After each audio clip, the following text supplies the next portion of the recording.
Hi everyone, it's Connie at Faithful Friends Farm. Tonight I wanted to bring you a video about baby quail and the handling and caring of them. And tonight we have a bunch of babies hatching, so it's the perfect night to do this video. So I wanted to start off with how we brood them. All you need is a simple Tupperware Rubbermaid container with a heat lamp. You can purchase these at Tractor Supply or Royal King, even at Walmart, but it radiates heat. You want to keep it at about 100 degrees the first couple days, and you want to decrease it about 5 degrees each week. And you also want to invest in these little nifty quail waters right here.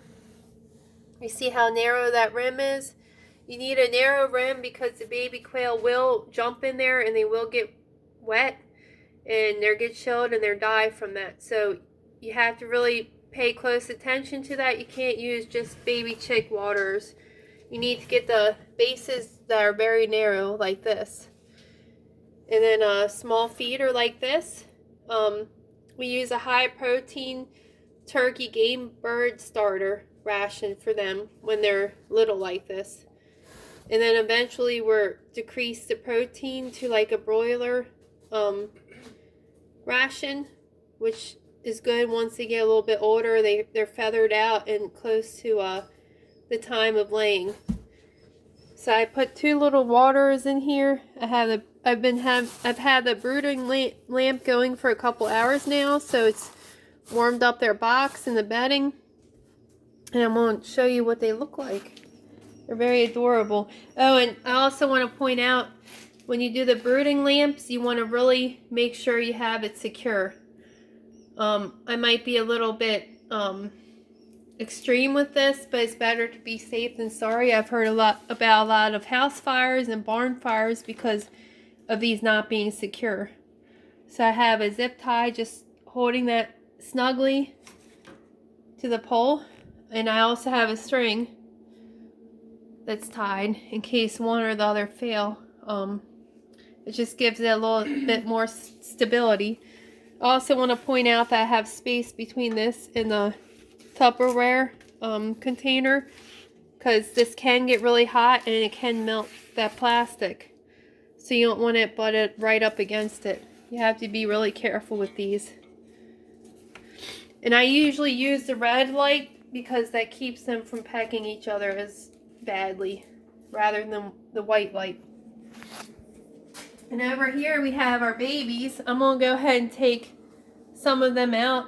They're not all completely done hatching. I know a lot of people, it's custom for them to keep them in until they're all completely hatched. Let me show them. Yeah, I'm going to open it up. Oh.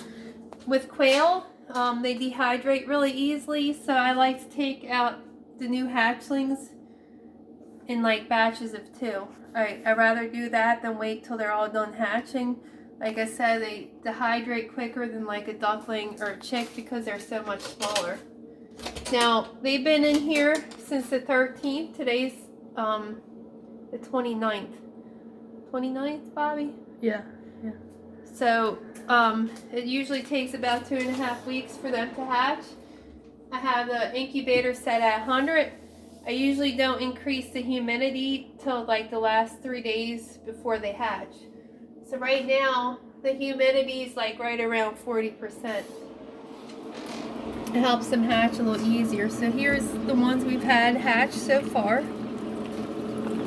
And like I said, you see right here, we have several more that are working on it. See his little beak? Look over here. See his little beak? When they work there, this one, he'll be hatching any second. You can see they like peck around the top and then they pop the top off their egg. So these are our little babies that we have hatched right now. I'm going to go ahead and take the whole tray over here, and I'm just going quickly. It's been a long time. Yeah, it has been. We haven't hatched any of these guys since I guess it was June. Now it's like almost January, so it's been several months. My quail went into molt and then I wasn't getting eggs, and right when I started getting eggs again, I started putting them in the trays to hatch. Isn't it bad to take them out while it's storm? Yeah, a lot of people wait till they're done hatching, but like I stated earlier, I prefer to do this now because they can dehydrate really easily. Oh, I wasn't listening. Yeah. Yeah, chicks, I would recommend keeping them in the incubator for like 24 hours, but not the quail. They're so little and vulnerable. You want to show?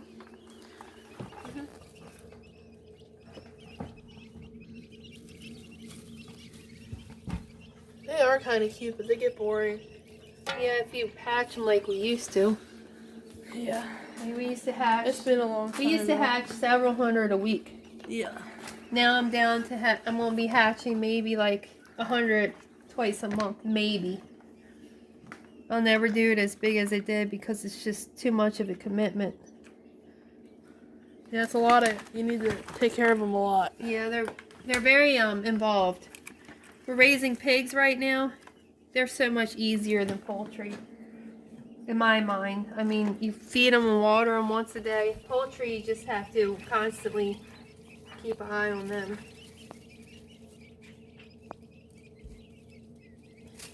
So I want to show them. That's what we have that have hatched so far. And there's lots that haven't hatched, but there's lots that are in the process of hatching. Like that little guy, if the focus is good for you, right there. You can see his little beak pop out. You see that? Yeah. And then in about 10 weeks, 10 to 12 weeks, they'll be ready to process. They're a very quick bird to raise and hatch and raise and process. So I'm gonna go ahead and stick this back in. I don't want them getting too chilled. I don't want the humidity dropping too much either. I want to hatch off some ducks. I'm tired of buying them from the store. Yeah. Because when we're removing these, I couldn't hatch Ducks, out you have to anything. keep the humidity really high. Yeah, I've been cheating Quail- and buying just quail- chicks. Quail, not so much. You don't need the humidity that high. But with ducks, you definitely do. So there's our little babies. I need better camera equipment. It takes a while for this to focus. And I might have to move. I might have to move the light down a little farther. Keep them a little warmer because this is the basement. It's a little chilly. I'll just keep an eye on them, and you adjust as needed. Some people use thermometers, and you can just lay it in the bedding, and you can keep an eye on the temperature that way as well, which is probably the easiest way. But I don't think I have any extra thermometers laying around. I haven't hatched in some time, so I'm a little rusty with that. So I think that's it. If you have any questions, please comment below and ask me, and I'd be happy to answer them. We've been raising quail for several years now. Like I said, I'm a little rusty, but it's like riding a bike where I'll get right back into it again. So thank you for watching, and please subscribe if you haven't, and I hope you have a blessed day and a blessed evening, and thank you.